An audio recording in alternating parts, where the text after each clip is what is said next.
Hello friends, welcome back to my YouTube channel Whiteboard Study Studio। So friends, आज के इस video में हम इंग्लिश ग्रामर का एक इम्पॉर्टेंट टॉपिक सीखेंगे, that is use of is, are, am. So let's कम।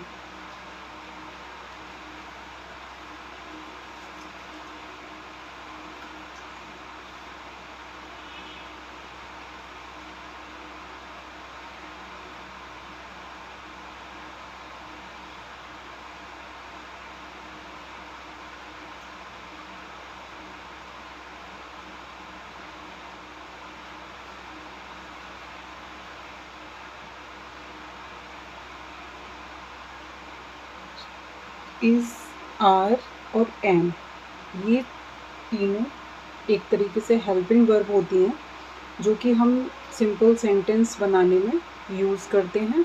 हम आगे समझेंगे।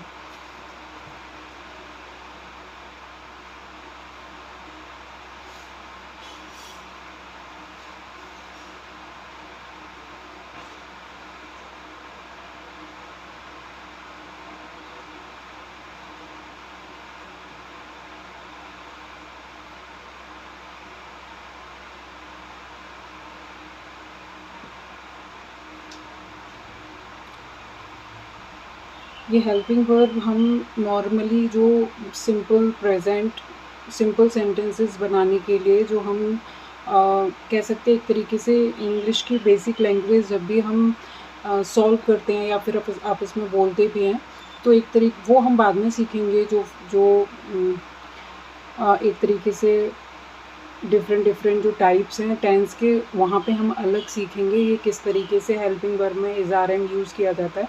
मैं यहाँ पे आपको एक तरीके से टेंस सीखने से पहले मैं आपको ये इज़ आर एम का यूज़ इसलिए बताना चाहती हूँ ताकि आपको एक तरीके से सेंटेंस के फॉर्मेशन के बारे में पता चले कि हम वाक्यों को कैसे कन्वर्ट करते हैं हिंदी टू इंग्लिश। एक तरीके से ये बेसिकली मैं आपको बताना चाहती हूँ, टेंस में मैं बाद में आपको बताऊँगी। They all are helping verb. अब हम इस वीडियो में ये समझेंगे कि इज़, आर और एम, इन तीनों का यूज़ हम कहाँ पे करते हैं। सबसे पहली बात मैं आपको बता दूं कि कोई भी सेंटेंस बनने के लिए जो चीज़ें रिक्वायर्ड होती हैं वो हम समझ लेते हैं। फर्स्ट ऑफ ऑल सब्जेक्ट, आपको मैं पहले पिछले वीडियो में बता चुकी हूँ। सब्जेक्ट के बारे में आप वहाँ से देख लें और समझ में आ जाएगा आपको। First one is subject and second one is helping verb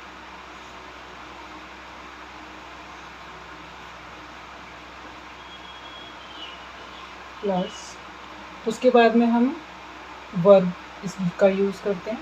कोई भी सेंटेंस का फॉर्मेशन इस तरीके से होता है। और अगर ऑब्जेक्ट है सेंटेंस में तो ऑब्जेक्ट, नॉट नेसेसरी कि हर सेंटेंस में आपको ऑब्जेक्ट मिलेगा, but these are the basic requirements for the formation of a sentence. कोई भी हम इंग्लिश का वाक्य जब भी बनाते हैं तो आपको सब्जेक्ट का रिक्वायरमेंट होगा, हेल्पिंग वर्ब का रिक्वायरमेंट होगा, वर्ब का रिक्वायरमेंट होगा, आफ्टर दैट ऑब्जेक्ट का रिक्वायरमेंट होगा। तो इसमें जो मैं आपको बेसिकली बताना चाहती हूँ दैट इज़, आर और एम। यहाँ पे हम helping verb is, are, am के बारे में बात करेंगे।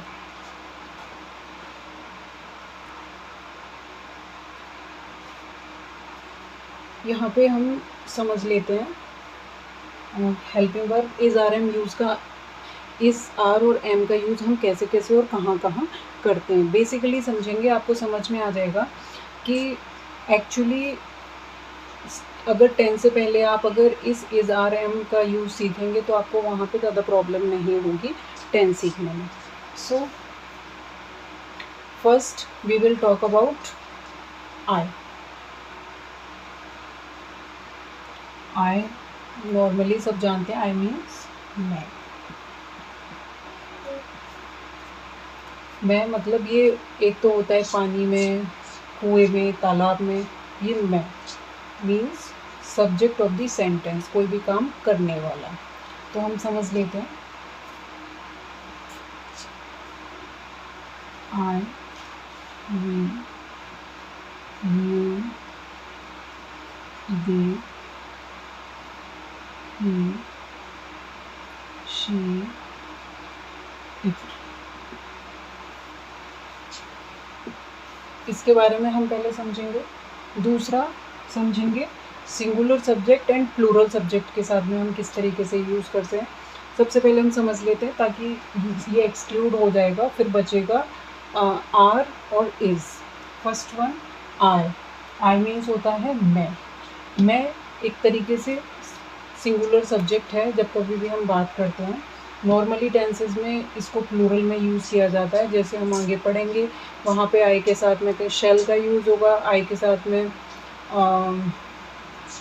नॉर्मली आई के साथ में शेल बी का यूज़ होगा। आगे चल के इसको ना हर सेंटेंस हर टेंस अलग तरीके से डिस्क्राइब करता है और इंग्लिश का कोई रूल नहीं है। जो है वो मैंने भी पढ़ा है और आप सबको भी पढ़ना पड़ेगा एज इट इज़। इससे कुछ भी नहीं होगा, इसका कोई नियमबद्ध तरीका नहीं है कि ऐसा क्यों।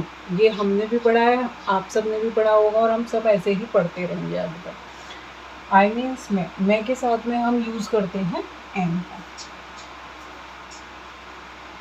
ओनली आई के साथ में केवल एम का यूज़ किया जाता है, केवल आई के साथ में एम का यूज़ किया जाता है। मैं इसका एग्जाम्पल आपको बता देती हूँ। मैं एक इंग्लिश लिखने की इतनी हैबिट है, मैं एक अच्छा लड़का हूँ। मैं एक अच्छा लड़का हूँ। आंख बंद करके हमें कुछ भी इसमें ट्रिक नहीं लगानी है। आई के साथ में हम एम का यूज़ करते हैं कि हमें जन्म जन्मांतर के लिए जान लेना है, जैसे कि मैंने जाना है आई एम। केवल मैं यहाँ पे आपको इस आर और एम के यूज़ के बारे में पढ़ा रही हूँ और आप ऐसे ही सीखते जाना, एक दूसरे से कंफ्यूज मत करना। टेंस बताऊँगी तब इनकी पिक्चर कुछ अलग होगी। I am a good boy, मैं एक अच्छा लड़का हूँ। First example. Second one is मैं घर जा रहा हूँ। I am going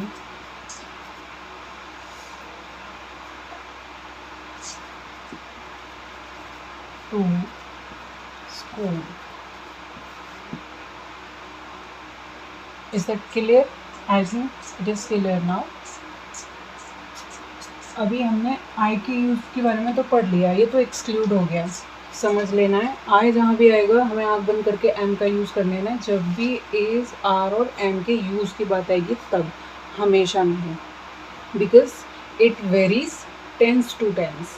I am talking about simple tenses जो कि हम नॉर्मली इंग्लिश लैंग्वेज फॉर्मेशन में यूज़ करते हैं, आपस की बोलचाल भाषा में यूज़ करते हैं। और and is are am use is the basic terms of the English grammar, so we have to learn very clearly and don't confuse with types of tenses. We will talk about next in other videos.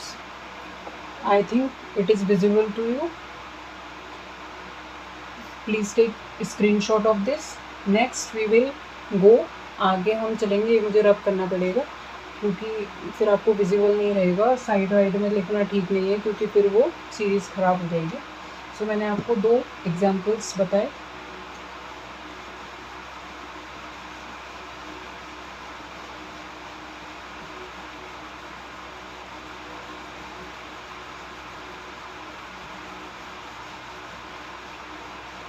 Now next one we will talk about is means normally इसको लोग समझते हैं is means होता है। M को समझते हैं हूँ और आर को समझते हैं, लेकिन देखते हैं इज है। लोग ऐसा समझते हैं लेमन लैंग्वेज में, but we will understand here. इसका यूज़ हम कहाँ करते हैं। फर्स्ट वन, सबसे पहली इम्पॉर्टेंट चीज़ आप समझ लें, नोट। ये मैंने आपको वर्ड्स लिखे हैं I, we, you, they, he, she, it. इनको ऐसे ही रट लेना, बहुत अच्छा सीरीज़ में रटे हुए होते हैं, मैंने भी ऐसे ही रटे हैं। I, we, you, they, he, she, it. इनको हम अलग पार्ट्स ऑफ स्पीच में समझेंगे कि ये प्रोनाउन के में कैसे यूज़ होता है इनका एक तरीके से। We will talk about is. अब इज़ होता है हमेशा सिंगुलर सब्जेक्ट के साथ में आता है। एक वचन कर्ता जिस किसी भी वाक्य में मिलता है वहाँ हम इज़ का यूज़ करते हैं। अब हम देखते हैं यहाँ पे we plural, you plural, they plural, he, she, it. यहाँ पे हमें ये बात जान लेनी है कि हमेशा जब कभी भी ही, शी एंड इट कभी एज सब्जेक्ट आएंगे, आपको हमेशा इसमें इज़ का यूज़ कर देना है बिना कोई भी ट्रिक एंड साइंस लगाए हुए। First one, we have to be careful about the singular and plural of the subject. कार्य को करने वाला कर्ता एक वचन है या बहुवचन है, ये हमें वाक्य को सॉल्व करने से पहले ये हमें चेक कर लेना है पहले। अगर आपने सब्जेक्ट का एक वचन बहुवचन चेक नहीं किया, वहाँ पे आप आर और इसका यूज़ गलत कर देंगे। मैंने इसमें से आई आपको बता दिया। वी, यू, दे ये प्लूरल सब्जेक्ट्स होते हैं। ही, शी, इट इन तीनों के साथ में हमें इज़ का यूज़ करना है। अब आगे समझते हैं इज़ का यूज़ और किस में करना है। सिंगुलर सब्जेक्ट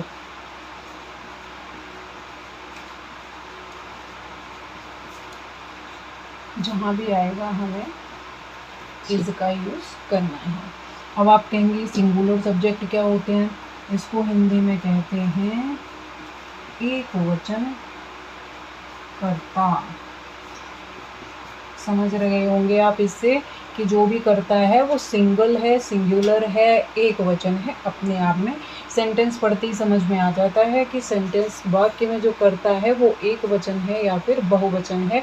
इंग्लिश में केवल दो वचन होते हैं, एक सिंगुलर एंड दूसरा plural. So we have to be careful here. If the subject is singular number, वचन, number means वचन, if the subject is the singular number we will have to use is। एक वचन करता, एक वचन करता, singular subject मतलब कार्य को करने वाला अकेला है, इसलिए हम इज़ का यूज़ करेंगे।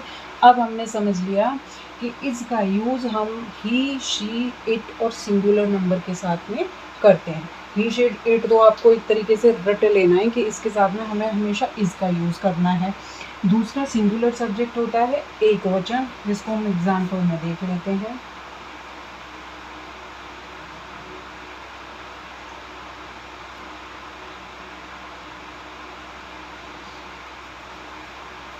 लड़का जा रहा है। समझ में आ रहा है? कोई भी एक लड़का है, this is singular number. We have to use the helping verb is. हमें हेल्पिंग वर्ब इज का यूज करना होगा। The boy is going. दूसरा नंबर, ये मैंने आपको बता दिया एक तरीके से, जहाँ पे कोई नाम नहीं है उस तरीके से मैंने यूज़ करके बताया। सेकंड नंबर इज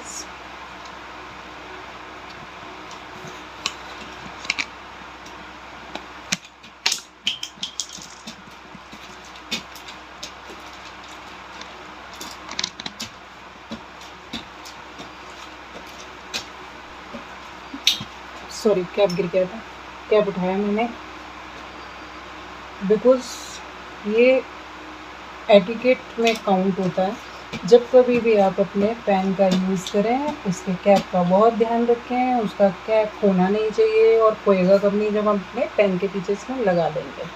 खाली कैप नहीं छोड़ देना चाहिए कहीं भी, क्योंकि कैप खो जाता है। और मुझे लगता है पेन के पीछे अगर हम इसको यहाँ लगा लेते हैं ना, एक अलग कॉन्फिडेंस आता है।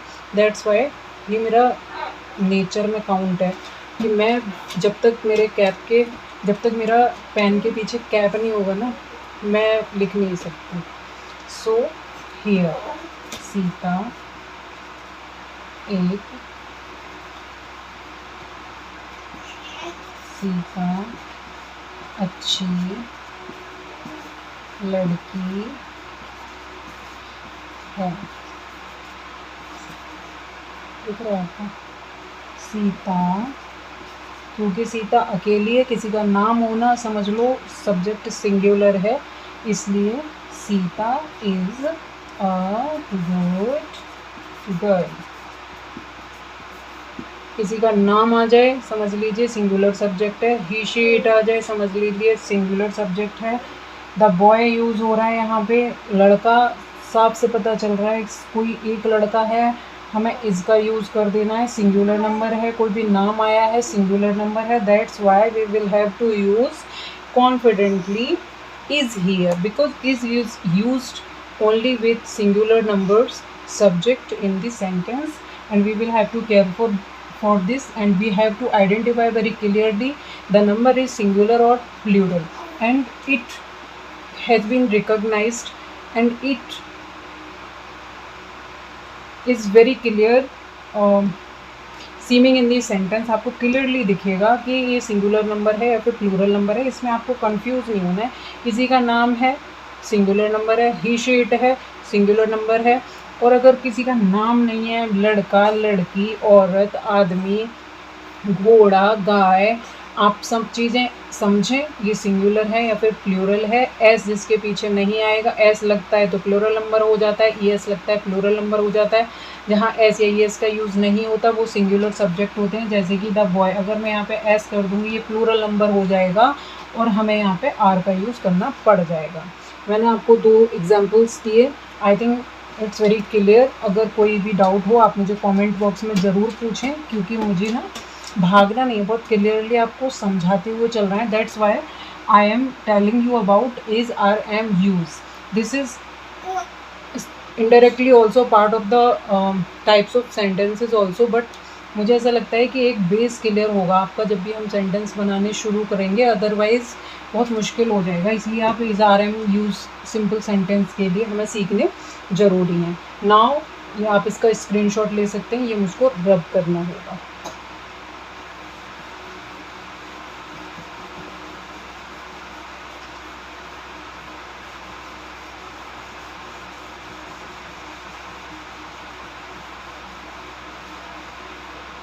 we will talk about here are। ये एक तरीके से नॉर्मली देखा जाता है आता है, जैसे लड़के खेल रहे हैं, घोड़े दौड़ रहे हैं, गाय घूम रही हैं, बच्चे खाना खा रहे हैं, शिक्षक स्कूल, एक तरीके वो तो एक रेस्पेक्टिंग वर्ड हो जाता है, इसलिए हम इसको कभी सिंगुलर भी यूज़ किया जाता है। यहाँ पे हम देखते हैं, हमने इसमें समझ लिया, मैं कंफ्यूज नहीं करूँगी, इसका मैंने आपको बता दिया, आप अच्छे से उसको देख लें। Now we will talk about here are. मैंने आपको बताया था वी यू डे, ये वी यू डे जहाँ भी आ जाए ये नोट है, आपको आर का यूज़ कर देना है बिना कोई भी ट्रिक लगाए। नोट के तरीके से आप इसको समझ लें। वी यू डे जहाँ भी आएगा समझ लीजिए आपका जो सिंगुलर नंबर है वो प्लूरल है, आपको आर का यूज़ करना होगा। अभी हम उसके इतर समझ लेते हैं। किसी का नाम आता है सिंगुलर होता है, नाम किसी का आएगा नहीं। यहाँ पे हम जब भी नंबर से प्लूरल होगा, एग्जाम्पल घोड़े सुंदर हैं, मैंने कहा यहाँ पे मोस्टली हैं का यूज़ आता है। घोड़े सुंदर हैं, सेंटेंस से हमें पता चल रहा है कि घोड़ा एक नहीं है, कई सारे हैं, बहुवचन है, इसलिए द हॉर्सेस आर ब्यूटीफुल। हमने यहाँ पे क्योंकि हॉर्सेस प्लूरल नंबर था, मैंने बोला ऐसे ही ऐसा आ जाता है, प्लूरल नंबर हो जाता है, इसलिए हमने यहाँ पे आर का यूज़ किया। एग्जाम्पल नंबर 2, लड़कियाँ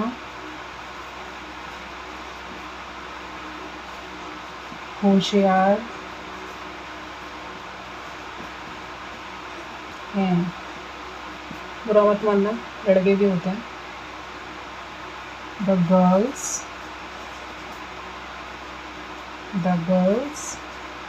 आर इंटेलिजेंट।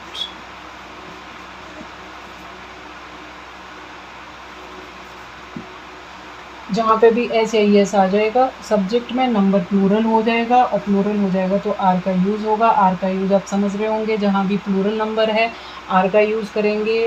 वी यू दे 3 आ जाएंगे। नोट एक तरीके से जैसे कि आई के साथ एम का यूज़ होता है, ही शी इट के साथ में इज़ का यूज़ होता है, वी यू दे के साथ में आर का यूज़ होता है। ये तीनों के तीनों नोट में काउंट होंगे। बाकी की हम बात करते हैं, आई इकलौता एम को यूज़ करता है। एंड इज़ मैंने आपको बताया किसी का नाम आता है, सिंगुलर नंबर होता है, या फिर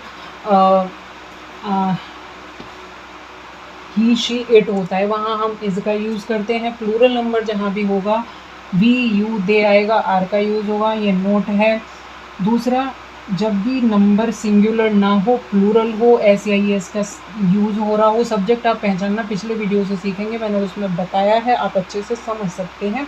वहाँ पे हमें जहाँ भी प्लूरल नंबर आएगा हमें आर का यूज़ कर देना है। राइटिंग इज़ वेरी पुअर, ये मुझे खुद एक्सेप्टेड है, इसलिए मैं एक्सेप्ट कर ले रही हूँ। बेहतर है आप लोग बोलो, इसलिए मैंने बता दिया आपको। राइटिंग बहुत ही ख़राब है, बट मैं आपको कॉन्टेंटली बहुत अच्छा समझाऊंगी, पढ़ाऊंगी, क्योंकि मैंने बहुत प्यार से, बहुत अच्छे से, बहुत सीरियसली समझा पड़ा है। दैट्स वाई आप प्लीज़, आपको वीडियो अच्छा लगा हो, इज़ आर एम का यूज़ आपको समझ आया हो। मुझे हंसना इसलिए आ रहा है क्योंकि मैं बहुत सीरियसली समझती पढ़ती थी, तो वो चीज़ रिकॉल हो रही है। मतलब कुछ भी एक चीज़ निकल नहीं जाने देनी है, सब कुछ समझ लेना है अच्छे से। दैट्स वाई आपको मैंने कवर करने का सारा कोशिश किया है। आप अगर कहीं भी आपको डाउट लग रहा हो, आप कमेंट बॉक्स में पूछें। और वीडियो आपको अच्छा लगा हो और आपको मेरे पढ़ाने का तरीका अच्छा लग रहा हो, तो please like, share my videos and subscribe my channel please, and I require your support। आप ऐसे ही सपोर्ट करेंगे, मैं आगे ऐसे ही वीडियो बनाती रहूँगी, समझाती रहूँगी। आप उन छोटे छोटे बच्चों को जो इंग्लिश ग्रामर सीख रहे हैं, आप उनको ज़रूर शेयर करें। बड़ा प्यार है उन बच्चों से मुझे तो। और जो भी कोई क्वेश्चन हो वो भी पूछें, कोई सजेशन हो वो भी बताएं, कोई कंप्लेंट हो वो भी बताएं। तो मैं Neha, just I am trying to make you understood very basically the English grammar।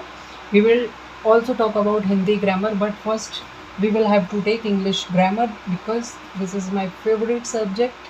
and video is over now, and again video अच्छा लगा हो please like, share and subscribe my channel। Thank you so much, bye bye, take care।